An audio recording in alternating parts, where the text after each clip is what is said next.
আমি প্রথমে বলেছিলাম যে আমাদের এই যে দ্বিতীয় অন্তর্বর্তীকালীন যে পর্যালোচনা, এই পর্যালোচনাটি আমরা আমাদের যে অর্থনীতির স্বাধীন পর্যালোচনা, বাংলাদেশের অর্থনীতির একটা আমাদের যে ফ্ল্যাগশিপ প্রোগ্রাম আছে, এটার অধীনে আমাদের দ্বিতীয় অন্তর্বর্তীকালীন পর্যালোচনা।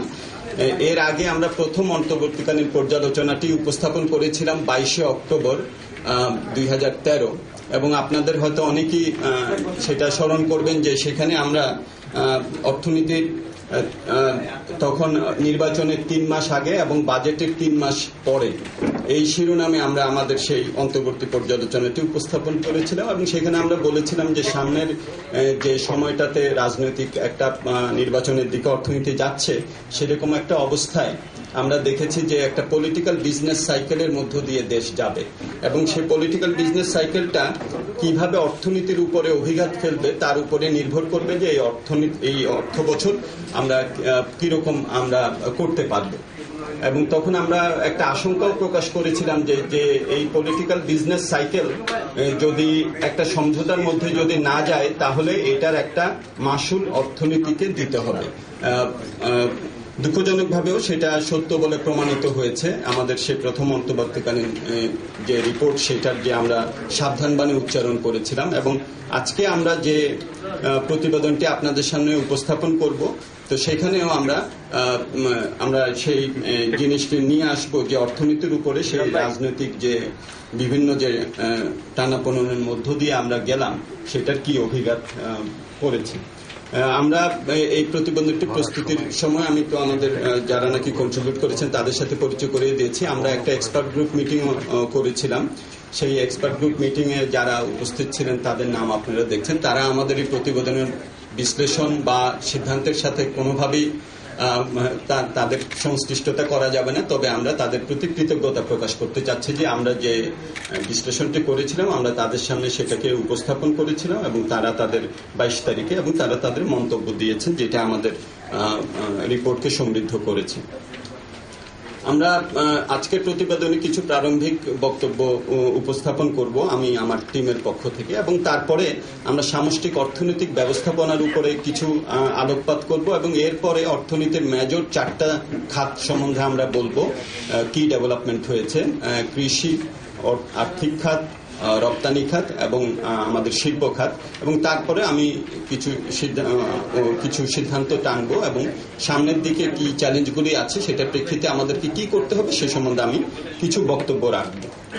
প্রারম্ভিক বক্তব্যে যেটা বলতে হয় সেটা হলো যে আমাদের এই 6 মাসের যে অন্তর্বর্তীকালীন যে পর্যালোচনাটি আমরা করছি, সেখানে আমরা 3টা দিকের উপরে মূলত আমাদের আলোচনাটি সীমাবদ্ধ রেখেছি। একটা হলো যে প্রথম 6 মাসে অর্থনীতির বিভিন্ন যে মূল গতি প্রকৃতি, সেটার একটা বিশ্লেষণ আমরা করার চেষ্টা করেছি, এবং যে অ্যাঙ্গেলটা আমরা নিয়েছি, আঙ্গিকটা আমরা নিয়েছি, সেটা হলো যে আমরা যে টানাপোড়েন দেখলাম, রাজনৈতিক একটা সংঘাতময় রাজনৈতিক একটা অবস্থা আমরা দেখলাম, এবং একটা অনিশ্চয়তা আমরা দেখলাম, সেটার কি অভিঘাত এই 6 মাসের অর্থনৈতিক পারফরমেন্সের উপর পড়েছে সেটা আমরা আলোচনা করেছি। এটার প্রেক্ষিতে দ্বিতীয়ত আমরা আলোচনা করেছি যে সামষ্টিক অর্থনীতি ব্যবস্থাপনার ক্ষেত্রে এটার কি এটা তাৎপর্য, এবং সেখান থেকে আমরা তৃতীয়তে যেটা এসেছি যে সেটা হলো যে সামনের দিকে তাহলে যে চ্যালেঞ্জগুলি এই প্রেক্ষাপটে আমাদের সামনে উদয় হয়েছে সেগুলোকে কিভাবে আমরা অ্যাড্রেস করব। সুতরাং 3টা ভাগে আমরা এটা ভাগ করেছি। সামষ্টিক অর্থনৈতিক ব্যবস্থাপনার ক্ষেত্রে আমরা যেটা দেখছি যে প্রথম 6 মাসের আমাদের যে উপাত্ত এবং তথ্য আছে তার ভিত্তিতে, তো প্রথমে দেখি যে আমাদের রাজস্ব খাতের কি অবস্থা। রাজস্ব খাতে আমরা জানি যে এই গত কয়েক মাসে বিশেষত বিভিন্ন যে শিল্প কর্মকাণ্ড, অর্থনৈতিক কর্মকাণ্ড, সেবা খাতের কর্মকাণ্ড ইত্যাদির ফলে অর্থনীতি যে একটা শ্লথগতি আমরা লক্ষ্য করেছি, সেটা আমাদের রাজস্ব আহরণের উপরেও যে পড়েছে। প্রথম 5 মাসে আমাদের রাজস্ব আহরণের এনবিআর যে রাজস্ব আহরণ করেন আমরা জানি যে সেখানে 14.4% মাত্র প্রবৃদ্ধি হয়েছে, যেটা নাকি 25.3% আমাদের গ্রোথ টার্গেট ছিল। তো সেইটার কারণে আমরা দেখছি যে এই 5 মাসে প্রাক্কলিত যে আহরণ করার কথা ছিল এনবিআর এর, তার থেকে 8,500 কোটি টাকা কম আহরিত হয়েছে। এবং এই প্রেক্ষাপটে আমরা নিচের যে চিত্রটা আপনারা দেখছেন সেখানে বলা যেটা আমরা দেখাতে চেয়েছি হিসাব করে, আমাদের সহকর্মীরা করেছেন, সেটা হলো যে বিভিন্ন যে উৎস থেকে আমাদের রাজস্ব আহরণ হয়, এনবিআর আছে, এনবিআর এর ভেতরে আমাদের অপ্রত্যক্ষ কর আছে, ইম্পোর্টের সাথে রিলেটেড যে কর সেটা আছে, প্রত্যক্ষ কর আছে, এটার বাইরে আবার এনবিআর বহির্ভূত কর আছে এবং কর বহির্ভূত আয়ও আছে। এই সবটা মিলে এই 5টা খাত থেকে আমাদের মূল যে আয়গুলি হয় সেটার একটা হিসাব আমরা দিয়েছি যে প্রথম 5 মাসে কতটুকু আমরা প্রবৃদ্ধি অর্জন করতে পেরেছি এবং টার্গেট আমরা যদি পূরণ করতে চাই তাহলে পরের 7 মাসে আমাদের প্রবৃদ্ধির হার কত হতে হবে, এই হিসাবটা আপনারা দেখেন। এবং এখানে আপনারা দেখছেন যে পরের যেমন এনবিআর এর যে আমরা 14.4% মতো গ্রোথ আমরা করতে পেরেছি প্রথম 5 মাসে, তাহলে টার্গেট পর্যন্ত যদি আমাদের যেতে হয়, যেটা নাকি 25.3% সারা বছরের জন্য, তাহলে আমাদেরকে 30.8% প্রবৃদ্ধি করতে হবে আগামী 7 মাসে। এটা একটা বেশ দুরূহ একটা টার্গেট বলে আমাদের কাছে মনে হয়েছে। এবং এখানে আপনারা দেখেন যে বিভিন্ন যে এনবিআর এর ভেতরে ধরুন যে আমরা যদি দেখি যে ইনডাইরেক্ট ট্যাক্স যেটা নাকি আমাদের আমদানির সাথে জড়িত, সেখানে আমরা 1% মতো গ্রোথ আমাদের হয়েছে, 1% মতো গ্রোথ আমাদের হয়েছে প্রথম 5 মাসে। তাহলে টার্গেট যদি আমাকে পূরণ করতে হয় তাহলে আমাকে পরবর্তী 7 মাসে 17.2% আমাদের গ্রোথ করতে হবে এটার ক্ষেত্রে। তারপরে আমরা যদি নন এনবিআর এর ক্ষেত্রে যদি দেখি, সেখানে আপনারা দেখেন 8.9% গ্রোথ হয়েছে প্রথম 5 মাসে এবং তারপরে আমাদেরকে পরবর্তী 7 মাসে 33.5% হারে গ্রোথ করতে হবে। এবং নন ট্যাক্স রেভিনিউটা তো আপনারা দেখছেন যে কত আমাদের উচ্চ হারে প্রবৃদ্ধি করতে হবে। সুতরাং এটা থেকে যেটা বোঝা যাচ্ছে সেটা হলো যে এনবিআর এর যে টার্গেট আছে সেই টার্গেটটা পূরণ করাটা বেশ দুরূহ হবে আগামী 7 মাসে যদি আমরা ভালো এফোর্টও দেই। এখন এটার কারণ আমরা জানি, কারণের মধ্যে তো একটা যেটা আছে সেটা হলো যে আমাদের গত বছরের যখন এই চলমান অর্থ বছরের বাজেট যখন জুনে দেয়া হয় তখন বেশ কিছু খাতে ছাড় দেওয়া হয়েছিল, যেমন ইনকাম ট্যাক্সের যে থ্রেশহোল্ড কাট অফ মার্ক যেটা, সেটাকে আরো বাড়ানো হয়েছিল আমরা জানি। এবং তারপরে বেশ কিছু সেক্টরে রিবেট দেওয়া হয়েছিল ইনভেস্টমেন্টকে প্রণোদনা দেওয়ার জন্য, বিনিয়োগকে। সুতরাং এগুলোর জন্য কিছু কিছু ট্যাক্স আমাদের কম হওয়ার কথা। তারপরে গত 5 মাসে আমরা যেটা দেখেছি অর্থ বছরের জুলাই থেকে নভেম্বর পর্যন্ত আমরা দেখি অর্থনৈতিক কর্মকাণ্ড অনেক কমে গেছে, ভ্যাট কালেকশন থেকে শুরু করে অপ্রত্যক্ষ কর ইত্যাদিও অনেক কম আমরা করতে পেরেছি।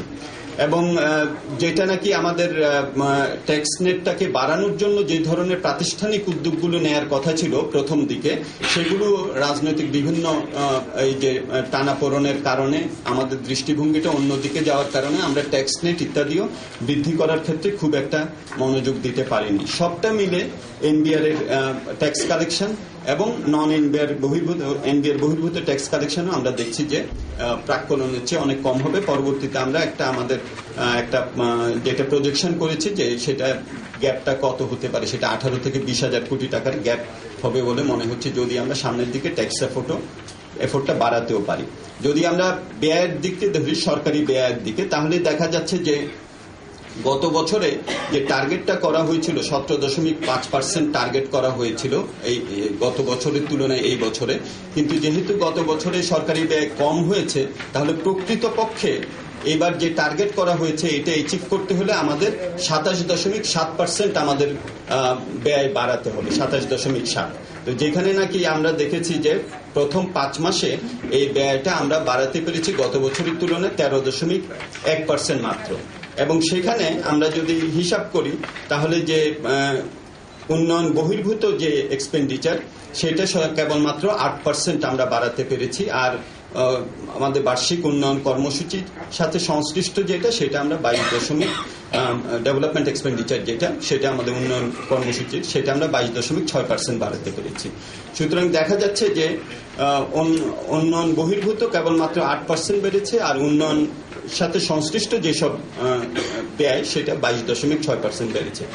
সুতরাং দেখা যে 27.7% যে টার্গেট যেটা করা হয়েছিল সেটা বেশ দুরূহ বলেই আমাদের কাছে মনে হচ্ছে। অন্যদিক থেকে যে আমাদের মনে হচ্ছে যে পরের দিকে সরকারি ব্যয় সাধারণত পরের দিকে বাড়ে এবং এবার আরো হয়তো বাড়বে পরবর্তীতে। যেমন একটা হলো যে ইন্টারেস্ট পেমেন্ট, আমাদের সুদের যে সরকার যে ঋণ নিয়ে থাকে তার সুদের যে ব্যয় সেটা বাড়বে বলে আমরা প্রাক্কলন করছি অনেক। এবং দ্বিতীয়ত হলো যে সরকারের যে বেতন ভাতাদি ইত্যাদি এটার একটা বড় খরচ সামনের দিকে আসবে।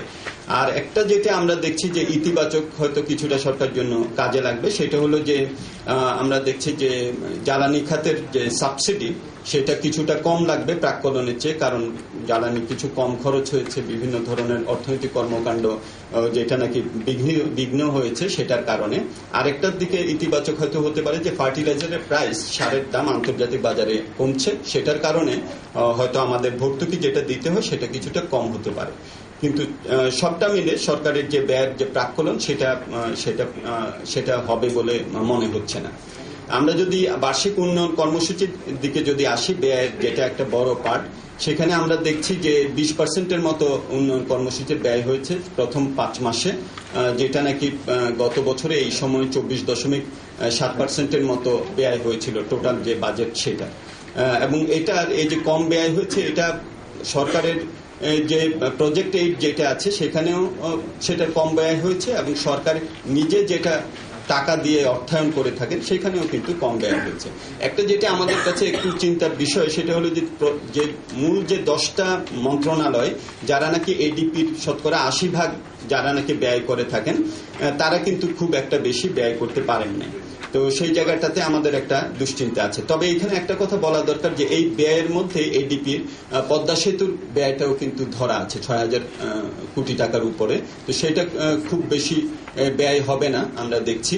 তো সেটাকে যদি আমরা আলাদা রাখি তাহলে এই 5 মাসের বার্ষিক উন্নয়ন কর্মসূচির ব্যয়টা আসলে কিছুটা বেড়ে 22.3% দাঁড়ায় যদি পদ্মা সেতুর ব্যয়টাকে আলাদা রাখি।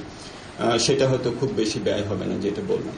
এখন এটার ফলে সরকারের যে আয় এবং ব্যয় হলো প্রথম 5 মাসে, তার ফলে যে ঘাটতিটা কি হচ্ছে, তো ঘাটতিটা আমরা দেখছি যে অবভিয়াসলি ব্যয় অনেক কম হয়েছে, আয় কিছুটা কম হলেও, সুতরাং ঘাটতির যেটা প্রাক্কলন করা হয়েছে যে রাজস্ব ঘাটতি কত হবে এই বছরে, সেটার মাত্র 13.1% এই 5 মাসে হয়েছে। কিন্তু পরবর্তীতে অবভিয়াসলি এটা বাড়বে, যেটা বললাম, কারণ ব্যয় শেষের দিকে বেশি বাড়তে থাকে।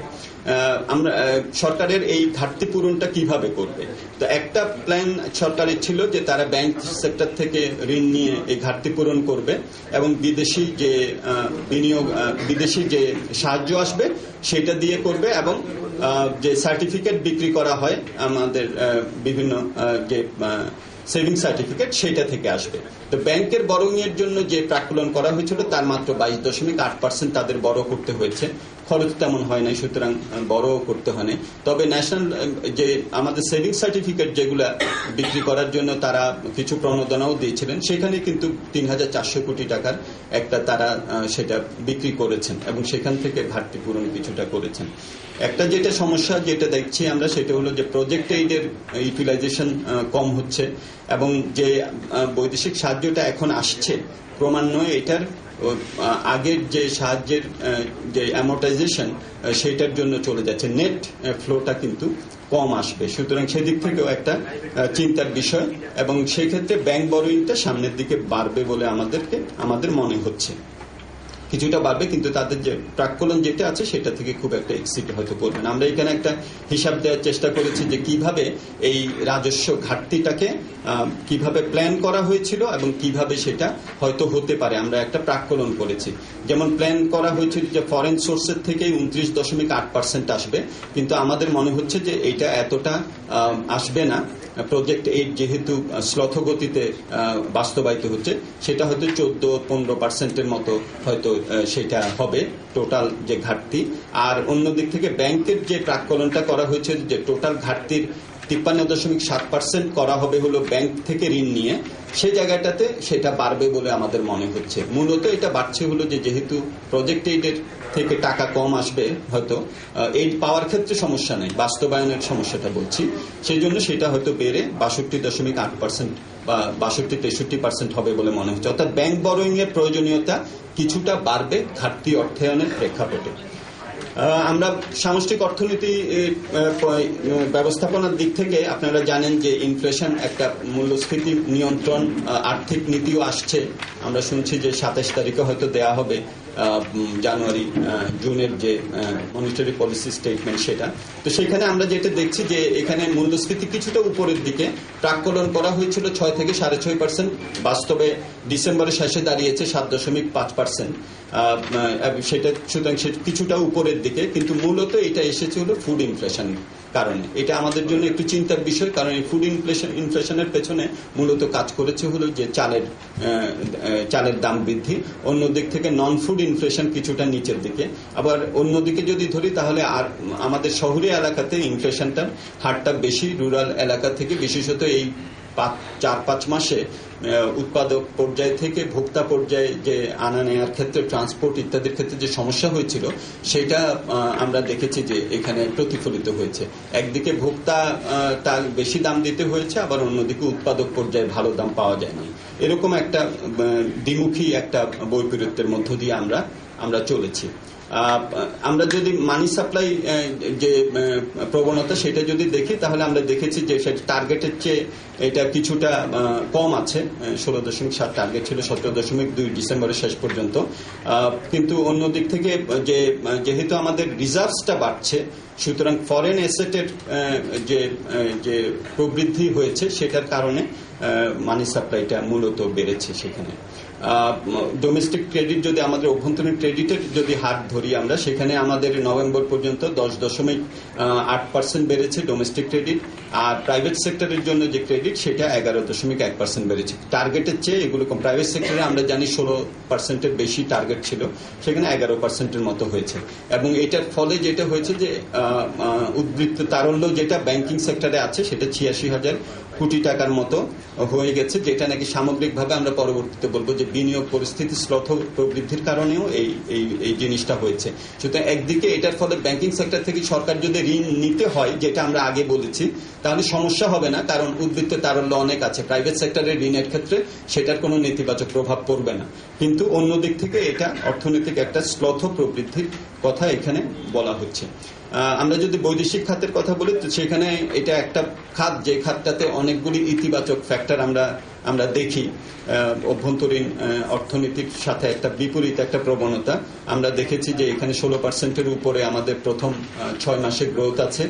তবে এখানে যেটা দুশ্চিন্তার বিষয় যে রেডিমেড গার্মেন্টসের 20% গ্রোথ হলেও নন রেডিমেড গার্মেন্টস যেটা, সেখানে কিন্তু গ্রোথ 3-4% মতো, অর্থাৎ অনেক কম। যদিও লেদার এবং ফুটওয়্যার অনেক ভালো করেছে, 40%-এর উপর গ্রোথ হয়েছে। এবং এটার ফলে যেটা হয়েছে যে আমরা পরবর্তীতে এখন দেখব যে আমদানির ক্ষেত্রেও যেহেতু শ্লথ প্রবৃদ্ধি হয়েছে, সুতরাং সেখানে আমাদের রিজার্ভসটা বাড়ার দিকে, এবং সেটা এখন $18 বিলিয়ন কাছাকাছি চলে গেছে। যদিও রেমিটেন্সের আমরা দেখছি যে প্রবৃদ্ধি নেতিবাচক, এখানে আমাদের জনসংখ্যাও কম গিয়েছেন, রেমিটেন্সও কম আসছে। এবং আমরা এখানে বলেছি যে কি কারণে হতে পারে। টাকা কিছুটা আপনারা জানেন যে অতি মূল্যায়ন হয়েছে, সেটার একটা প্রভাব পড়তে পারে যে রেমিটেন্স পাঠানোর ক্ষেত্রে একটা প্রণোদনার অভাব থাকতে পারে। আর কম সংখ্যক মানুষ যেহেতু গিয়েছেন এবং টাকা পাঠানোর ক্ষেত্রেও কোনো দেশ থেকে সমস্যা হচ্ছে, এবং গভর্নমেন্ট টু গভর্নমেন্ট যে প্ল্যানগুলি করার কথা ছিল মানুষ পাঠানোর, সেটারও প্রবৃদ্ধিতে শ্লথ গতি আমরা অবলোকন করছি।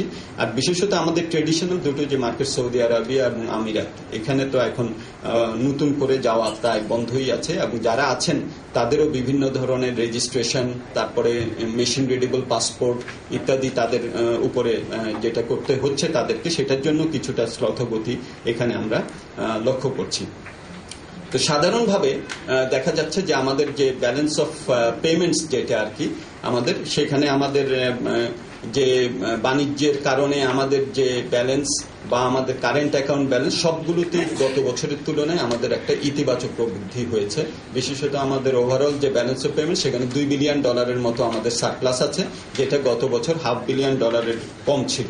সুতরাং সেদিক থেকে আমরা একটা হয়তো সামষ্টিক অর্থনৈতিক ব্যবস্থাপনার ক্ষেত্রে কিছুটা স্বস্তির দিকে থাকবো। যদি আমাদের ফরেন কারেন্সি ইত্যাদি যদি প্রয়োজন পড়ে, তাহলে সেটার ক্ষেত্রে আমাদের হয়তো কিছুটা সুবিধা হবে। এখানে যেটা বলা যেতে পারে সামষ্টিকভাবে, সেটা হলো যে আমাদের যে ফিসকাল রাজস্ব যে কাঠামোর কথা বললাম, সেখানে আমরা দেখলাম যে আয় প্রাক্কলনের চেয়ে কম হবে, ব্যয় প্রাক্কলনের চেয়ে কম হবে। সুতরাং এইটার এটাকে বিবেচনায় নিয়ে সরকারের হয়তো আমরা বলবো যে উচিত হবে যে এটাকে আবার একটা পর্যালোচনা করা, যেখানে নাকি রেভিনিউ টার্গেটগুলোকেও আবার বিবেচনা করে বাস্তবতার নিরিখে কিছুটা কমানো হয়। এটা সম্বন্ধে আলাপ আলোচনা অলরেডি শুরু হয়েছে। এবং ব্যয়ের ক্ষেত্রেও যেহেতু শ্লথ প্রবৃদ্ধি হয়েছে, সেখানে টার্গেট করে আমরা বলেছি যে বড় বড় যেসব প্রকল্প অবকাঠামোর সাথে জড়িত সেগুলোকে অগ্রাধিকার দেওয়া, যেগুলো হয়তো এখনই আমাদেরকে হয়তো ইতিবাচক ফলাফল দিবে না, কিন্তু পরবর্তীতে বিনিয়োগ এবং অন্যান্য ক্ষেত্রে এটার ইতিবাচক ফল আমরা পাবো। এইবার যেগুলো নাকি শেষ হওয়ার কথা প্রকল্প, সেগুলোকে যাতে অগ্রাধিকার দেওয়া হয় সেটা আমরা সাজেস্ট করছি। সুতরাং এইটা সবটা মিলে আমরা যেটা বলতে চাচ্ছি যে বিভিন্ন তো প্রবৃদ্ধির প্রাক্কলন অনেকেই দিচ্ছেন। আমাদের যেটা সামষ্টিক অর্থনৈতিক বিভিন্ন সূচক থেকে এবং বিভিন্ন খাতোয়ারি যে প্রবৃদ্ধি হতে পারে বলে আমরা পরবর্তীতে প্রাক্কলন করেছি, সেটাকে বিবেচনায় নিয়ে আমাদের মনে হয়েছে যে, এবং আগামী 4-5 মাস এখন যে একটা আমরা দেখছি যে একটা অন্ততপক্ষে অর্থনীতি এবং বিনিয়োগ এবং ব্যবসা বাণিজ্যের জন্য অনুকূল একটা পরিবেশ আমরা আবার কিছুটা হলেও ফিরে পেয়েছি। এটা যদি অব্যাহত থাকে তো তাহলে আমাদের যে ক্ষতিটা হয়েছে সেটা পুষিয়ে আগামীতে যে অর্থনৈতিক কর্মকাণ্ড আমরা করতে পারবো বলে মনে করছি। সবটা মিলে 5.6 থেকে 5.8% মতো প্রবৃদ্ধি হবে বলে আমরা মনে করছি নতুন যে বেস। আপনারা খেয়াল করবেন যে 2011 সালে অর্থ বছরে আমাদের প্রবৃদ্ধি 6.7% ছিল। তারপরে কিন্তু এটা ক্রমান্বয়ে এটা কমে গত বছর এটা 6.2-এ দাঁড়িয়েছে। যেখানে আমরা 6.7 থেকে আরেকটা পর্যায়ে যাওয়ার কথা ছিল, বিশেষত ষষ্ঠ পঞ্চবার্ষিকী পরিকল্পনাতে আমাদের এটা 7%-এ যেয়ে তারপর 2015-16 দিকে 8% এবং 2018-19-এর দিকে 10%-এ যাওয়ার কথা ছিল। সেই যে উল্লম্ফনটা আমরা দেখছিলাম ত্বরণ প্রবৃদ্ধির, সেই ত্বরণটা কিন্তু আমরা হারিয়ে ফেলেছি।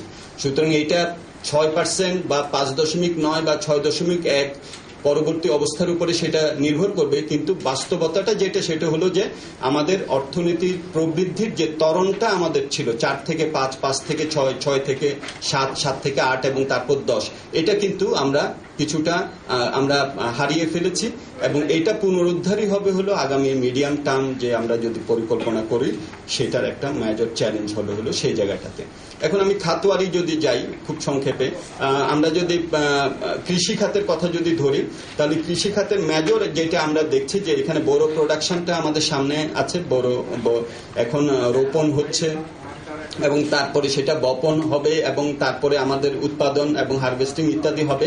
আমরা দেখেছি যে এখন পর্যন্ত আউশ এবং আমনের যে ফল আমরা দেখেছি তাতে কিছুটা প্রবৃদ্ধি হয়েছে গত বছরের তুলনায়, এবং কিন্তু সেটা টার্গেট থেকে হয়তো কিছুটা কম থাকবে। আর বড়োর ক্ষেত্রে আমরা দেখেছি যে গত 2-3 মাসে যেসব জায়গাগুলোতে রোপণ বপন করার কথা ছিল, সেখানে আমাদের যোগাযোগ ব্যবস্থা এবং ইনপুট সরবরাহের কারণে কিছুটা বিঘ্ন ঘটেছে, অনেককে বিলম্বে বপন রোপণ ইত্যাদি করতে হচ্ছে। সুতরাং সেইটা একটা থাকবে, এখনো এটা চলমান প্রক্রিয়া। এবং আমরা যদি সময় মতো ইরিগেশন, পানি এবং সার, কীটনাশক ইত্যাদি যদি আমরা সক্ষম হই, তাহলে হয়তো কিছুটা গত বছরের তুলনায় বড় প্রোডাকশন হয়তো ওই পর্যায়ে আমরা রাখতে পারবো।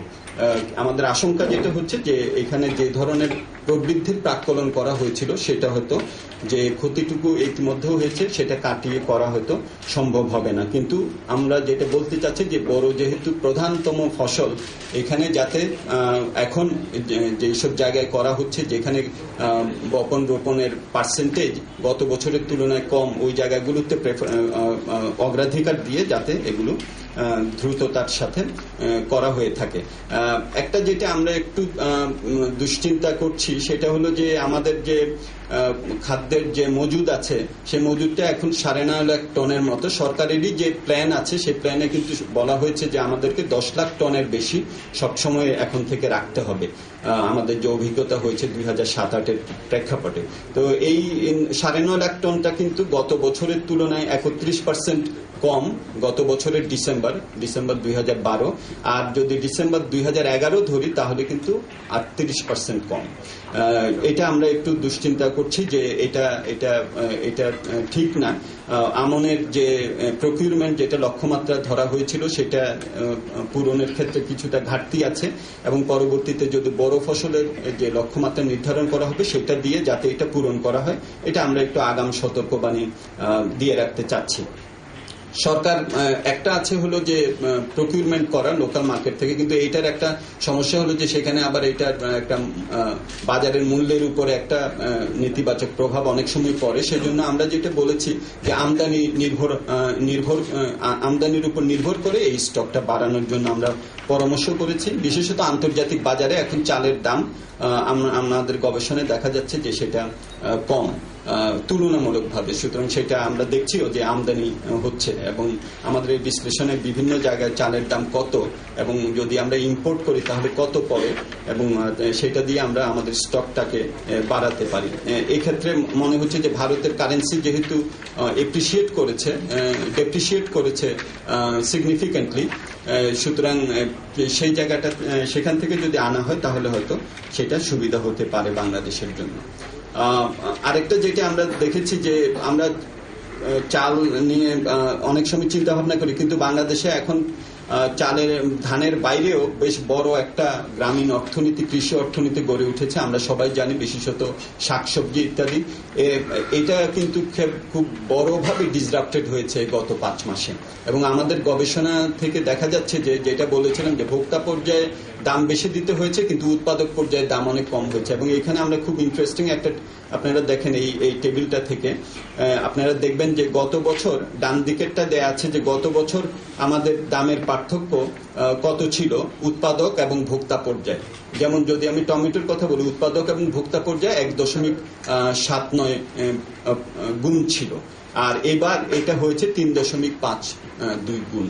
অর্থাৎ কত গুণ বেড়েছে উৎপাদক এবং ভোক্তা পর্যায়ে, এবং প্রত্যেকটা দেখেন বেশ কয়েক গুণ করে আপনারা দেখেন যে দামটার পার্থক্যটা বেড়েছে। সো এটার থেকে কি বোঝা যায়? এটা থেকে বোঝা গেল যে একদিকে আমাদের খাদ্য মূল্যস্ফীতিতে এটা একটা ইন্ধন জুগিয়েছে ভোক্তা পর্যায়ে, আবার উৎপাদক কিন্তু সেটা আবার পাননি, তার সাথে পার্থক্যটা অনেক বেশি বেড়ে যাচ্ছে। অন্যদিক থেকে আমাদের যে হাঁস মুরগি খামার ইত্যাদি যেগুলো আছে, এগুলো বাংলাদেশে এখন খুব বড় অর্থনৈতিক কর্মকাণ্ড, এটার সাথে অনেকে জড়িত, ক্ষুদ্র ক্ষুদ্র অনেক উদ্যোক্তা জড়িত। তারা কিন্তু গত কয়েক মাসে বেশ বড় একটা তাদের কিন্তু লস হয়েছে, এবং তাদের কথা বলার তেমন নাই, তারা অত শক্তিশালীও না।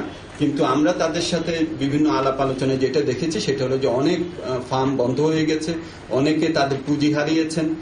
4,000 কোটি টাকার একটা হিসাব তারা দিয়েছেন, 36,000 পোল্ট্রি ফার্ম বন্ধ হয়ে গেছে, এবং আমরা আপনাদেরই পত্রপত্রিকা এবং টেলিভিশনে আমরা দেখেছি যে তাদের কি রকম একটা দুরবস্থার মধ্য দিয়ে তারা গেছেন, এবং পরবর্তীতে আমরা বলেছি যে তাদেরকে কিছু ইনসেন্টিভ প্যাকেজ তাদের জন্য দেয়া কিনা। আমরা অন্যান্য সেক্টরে দেখছি, রেডিমেড গার্মেন্টস বা অন্যান্য সেক্টরের জন্য চিন্তা ভাবনা হচ্ছে দেখছি, কিন্তু আমরা মনে করি যে এই সেক্টরগুলোতে ক্ষুদ্র ক্ষুদ্র ব্যবসায়ীরা আছেন, ক্ষুদ্র ক্ষুদ্র উদ্যোক্তারা আছেন, গ্রামীণ অর্থনীতির সাথে জড়িত, তাদেরকে যাতে সহযোগিতা করা হয় সেই জন্য আমরা তাদের ব্যাংক ঋণগুলোকে রিশিডিউলিং করা যায় কিনা, স্পেশাল কোন স্কিম করা যায় কিনা তাদের জন্য, এটাও চিন্তা ভাবনা করার জন্য আমরা পরামর্শ দিয়েছি।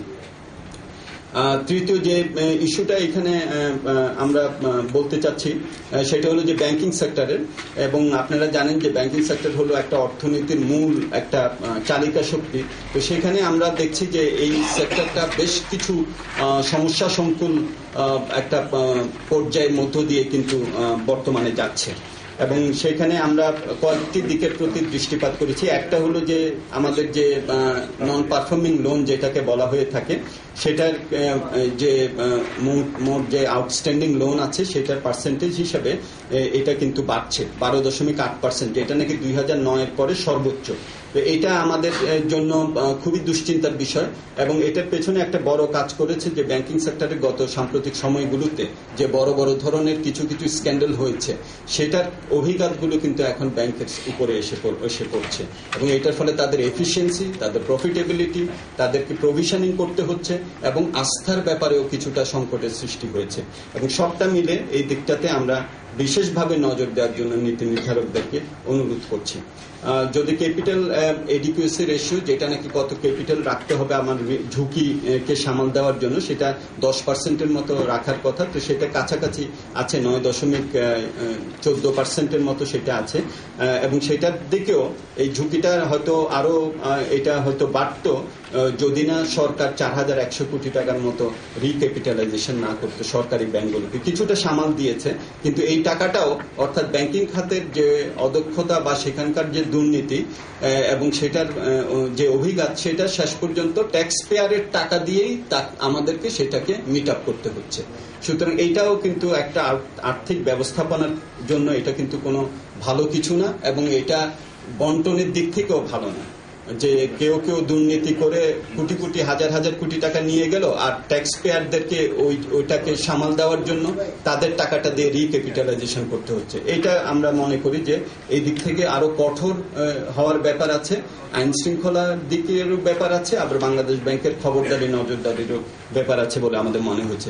যদিও বাংলাদেশ ব্যাংক চেষ্টা করছে, এটা আমরা মনে করি যে সেটা ভালো, এবং এখানে আমরা বেশ কিছু নতুন কি করেছে বাংলাদেশ ব্যাংক সেটার কথা আমরা বলেছি, যে ব্যাংক কোম্পানি অ্যামেন্ডেড অ্যাক্ট করেছে 2013, যেটা তারপর রিস্ক ম্যানেজমেন্ট করার জন্য, ঝুঁকি ব্যবস্থাপনার জন্য কমিটি করেছে, ঝুঁকি ব্যবস্থাপনা যাতে ভালো হয় সেই জন্য তারা বিভিন্ন ধরনের প্রশিক্ষণ ইত্যাদি করার চেষ্টা করেছে, এবং আরো বেশ কিছু তারা সংস্কার নিয়েছেন বাংলাদেশ ব্যাংক। আমরা আশা করব যে এগুলো যাতে সামনের দিকে আরো শক্তিশালী করা হয়। এখানে আরেকটা যেটা কিছুক্ষণ আগে বলছিলাম, যে উদ্বৃত্ত যে তারল্য ব্যাংকিং সেক্টরে, এটা প্রায় 73.8%, মানে 74%-এর মতো বেড়েছে গত নভেম্বর 12 থেকে নভেম্বর 13-তে, আমাদের যে সর্বশেষ হিসাব আছে 74%। এটা তো উদ্বৃত্ত তারল্য বাড়ার অর্থটা হলো যে অর্থনীতিতে একটা স্থবিরতা যাচ্ছে, ঋণ গ্রহণ করা হচ্ছে না, এবং ব্যাংকগুলো এই টাকাটা নিয়ে বসে আছে, এবং কিন্তু ডিপোজিটারদেরকে তাদেরকে সুদ দিতে হচ্ছে, এবং এটার ফলে তাদের কস্ট অফ যে ফান্ড এটা অনেক বাড়ছে। সুতরাং নতুন যে কেউ ঋণ নিতে যাচ্ছেন তাকে কিন্তু তার উপরে এই ভারটা তাদেরকে দিতে হচ্ছে, সেখানে লেন্ডিং রেটের বাড়িয়ে। শুধু এইটা একটা আমাদের জন্য মনে হয়েছে যে খুবই একটা দুশ্চিন্তার বিষয়। প্রাইভেট সেক্টরের ক্রেডিট গ্রোথ বলেছিলাম 11%-এর মতো, সুতরাং সেখানে কোনো চাঞ্চল্য আমরা দেখছি না, যেটা নাকি টার্গেট করা হয়েছিল 16-র উপরে। অন্য দিক থেকে আমরা দেখছি যে ইন্টারেস্ট রেটের যে স্প্রেড, এটা কিছুটা কমের দিকে আমরা দেখছি, যে 5.4 ছিল লেন্ডিং রেট এবং ডিপোজিটের উপরে ঋণ দেয়া এবং যে সঞ্চয় গ্রহণ, এটার যে পার্থক্য কিছুটা কমেছে।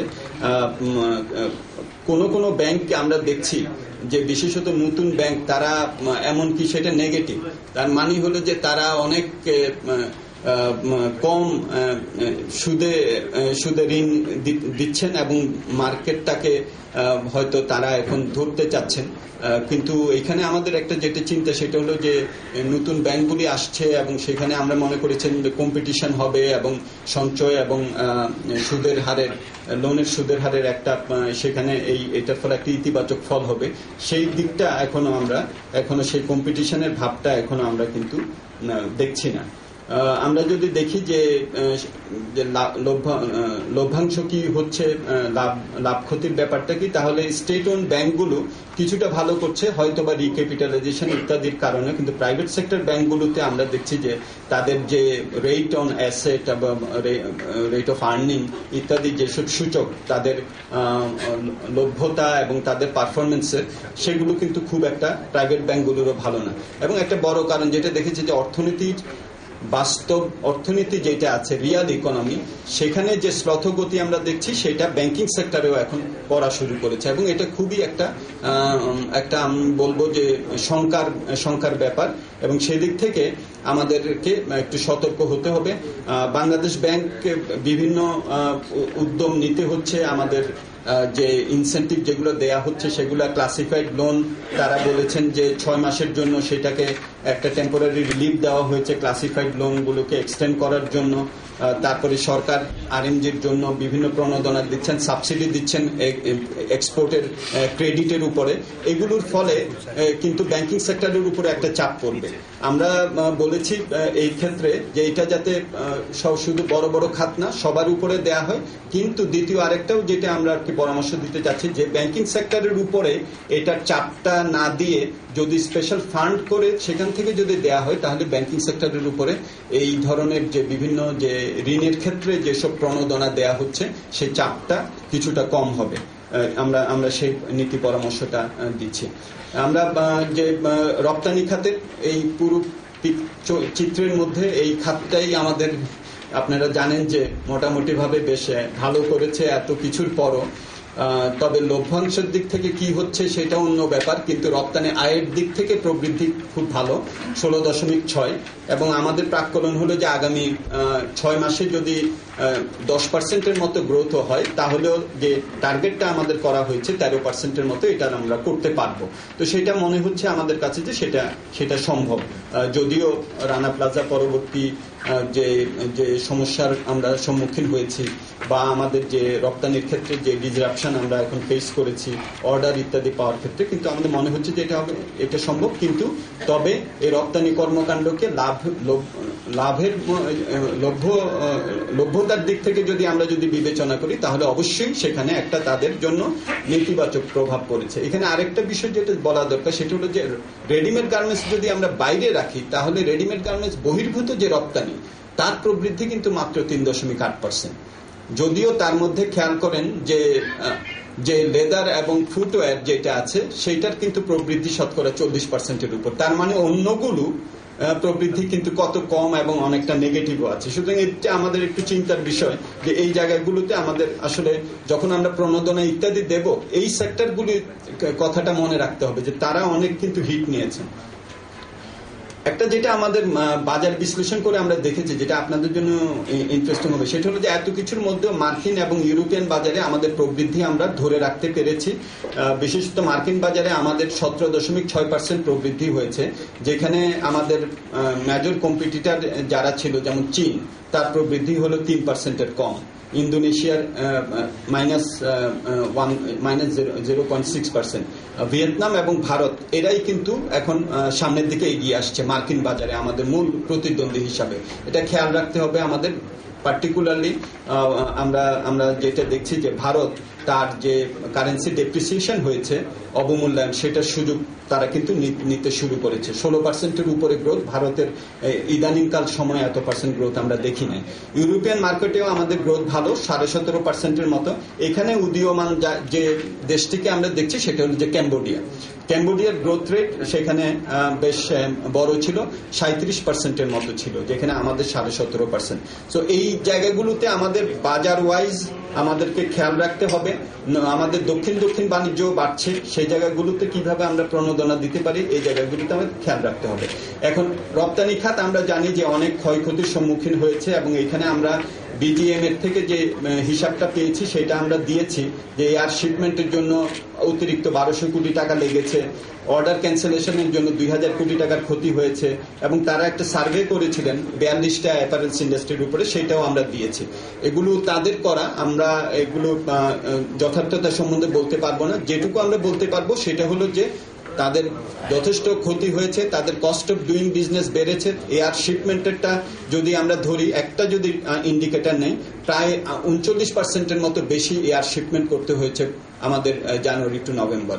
তো সেটার অর্থটা কি? সেটা অর্থটা হলো 4-5 গুণ বেশি দিয়ে তাদেরকে পাঠাতে হয়েছে।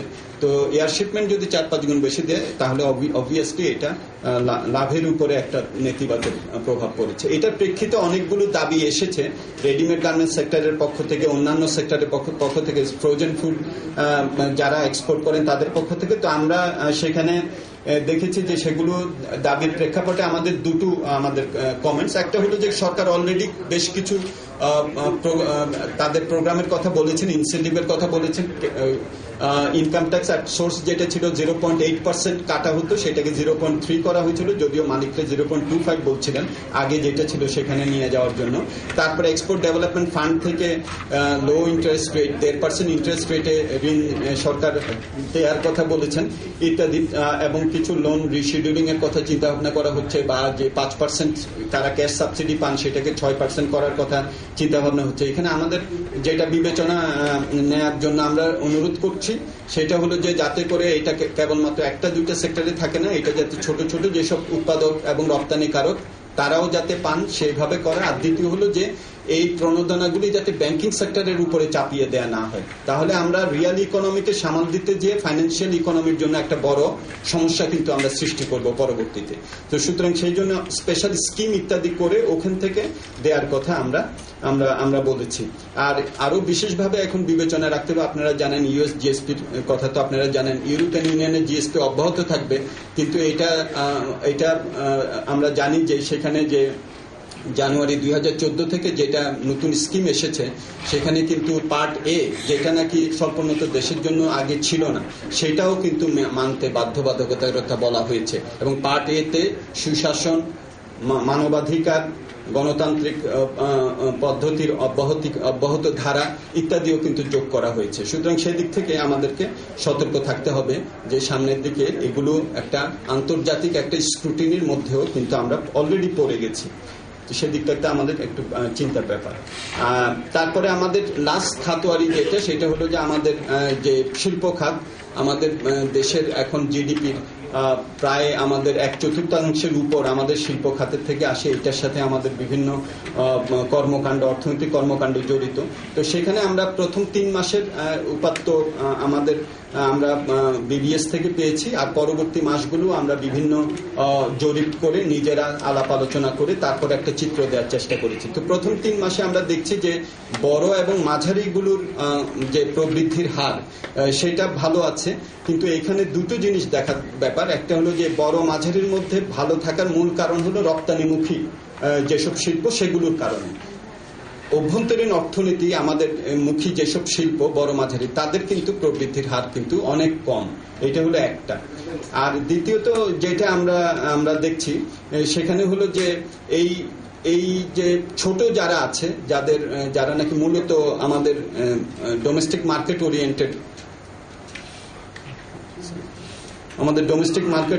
যেসব ইন্ডাস্ট্রিগুলো আছে, তাদের দিক থেকে কিন্তু প্রবৃদ্ধিও কম হচ্ছে এবং সেই জায়গাটাতে তারা বিভিন্ন ধরনের সমস্যার সম্মুখীন হচ্ছেন। এখানে আমরা যে কুইক সার্ভেটা করেছিলাম সেখান থেকে বিভিন্ন সেক্টরে কি আমাদেরকে বলেছে, কারণ আমরা দেখেছি যে প্রবৃদ্ধির এই হারটা যেটা নাকি জুলাই থেকে সেপ্টেম্বরে ছিল, এটা ক্রমান্বয়ে কিন্তু জুলাইয়ের পরে স্লথ হওয়া শুরু করেছে এবং তারপরে ক্রমান্বয়ে কিন্তু স্লথ হতে থেকেছে।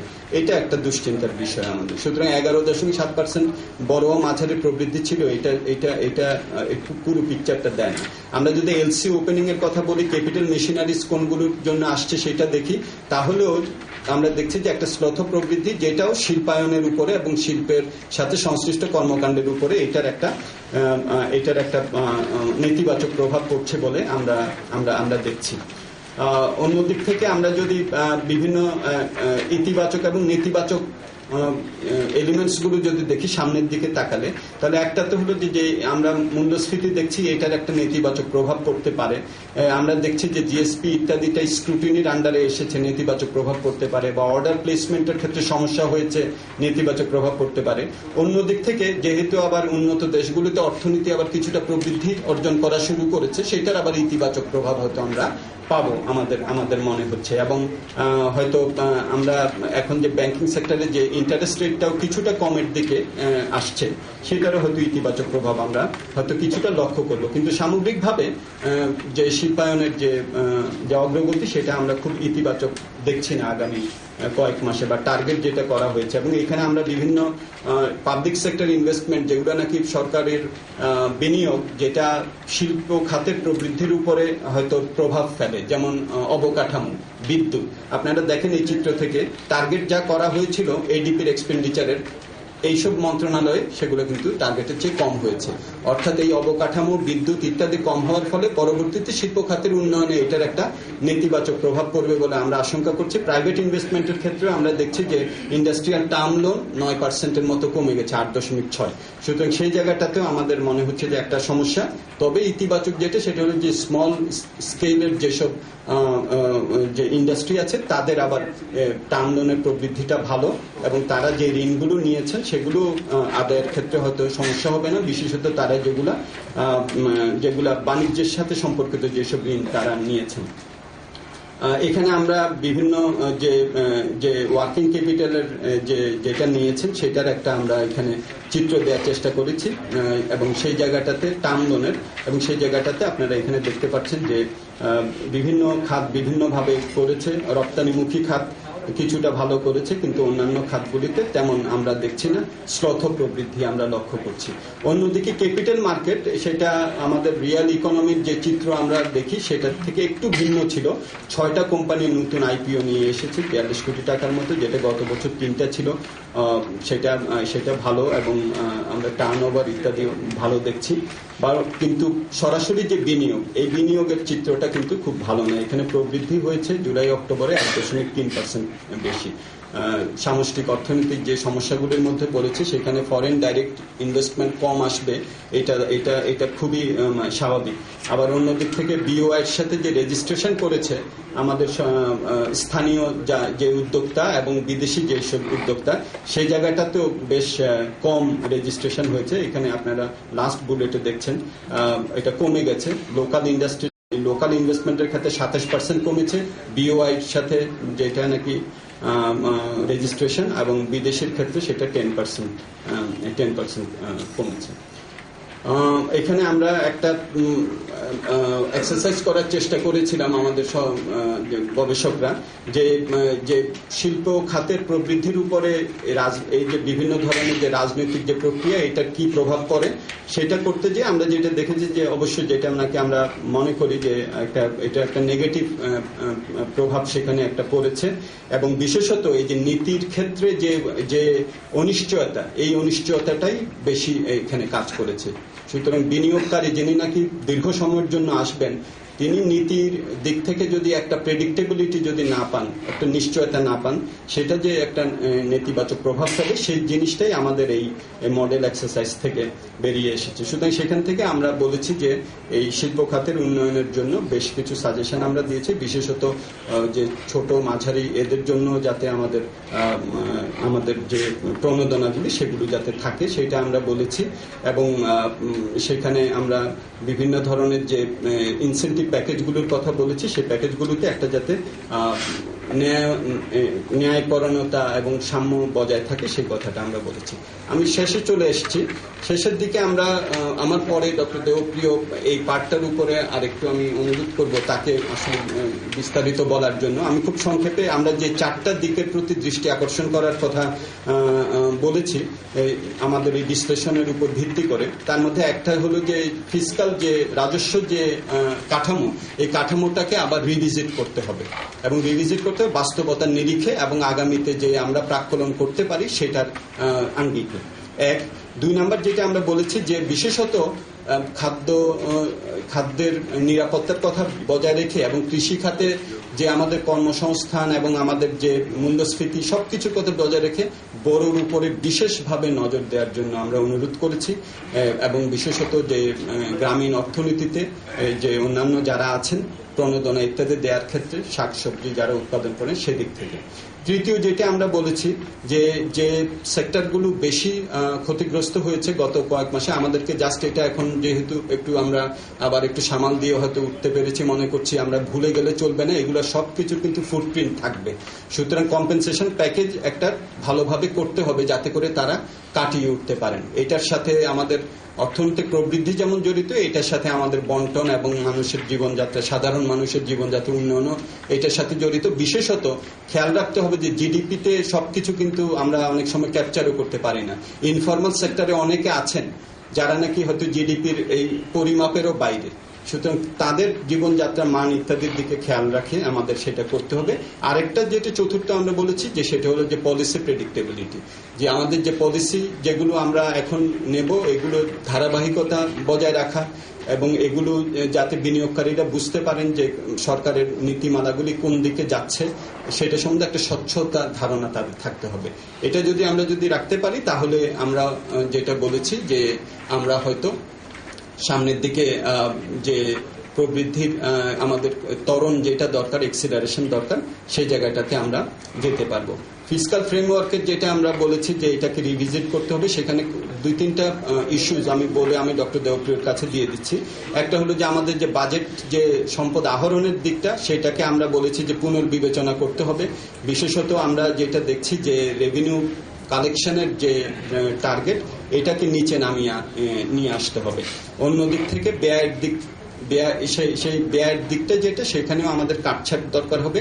ঘাটতি যেটা থাকবে সেই জায়গাটাতে নন ব্যাংকিং সোর্স থেকে আমরা এখন যেটা নিয়েছি, সেই জায়গাটাতে আমাদের ব্যাংক সোর্সের থেকেও আমাদেরকে যেতে হবে, কারণ সেখানে তারল্য আছে এবং সেখানে প্রাইভেট সেক্টরের উপরে এটার কোনো সমস্যা হবে বলে আমাদের মনে হয় না।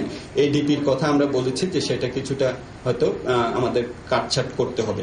বড় ফসলের ব্যাপারে যেটা আরেকটু আমরা বিস্তারিত এখানে বলেছি, সেখানে হলো যে ইনপুট ডেলিভারির দিকটাকে বিশেষভাবে বিবেচনায় নিতে হবে, এখানে যাতে কোনো ধরনের সমস্যা না হয় এবং সময় মতো যাতে পৌঁছে, কারণ আমরা জানি যে সময় মতো না দিতে পারলে প্রোডাক্টিভিটি কম হবে। এইটা একটা।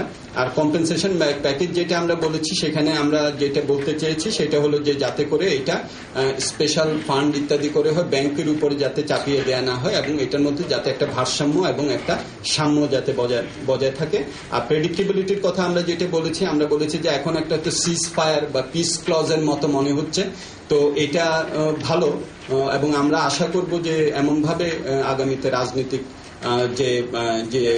যে বোঝাপড়াটা হবে, সেটা যাতে অর্থনীতির যে স্বার্থ সেটার সাথে একটা অনুকূলভাবে হয়, যাতে করে আমরা আমাদের যে প্রবৃদ্ধির যে আকাঙ্ক্ষা জনগণের আছে, আমাদের মধ্য আয়ের দেশের দিকে যাওয়ার জন্য যেটা আমরা আকাঙ্ক্ষা করি, সেই জায়গাটার দিকে যাওয়ার জন্য যাতে এমন একটা সমঝোতামূলক একটা রাজনীতিও থাকে, যেটা নাকি অর্থনীতির উপরে একটা বিরূপ প্রভাব ফেলবে না, বরং একটা অর্থনীতিকে সাহায্য করবে, সংহত করবে, শক্তিশালী করবে, এরকম একটা জায়গা যাতে নিয়ে যেতে পারি।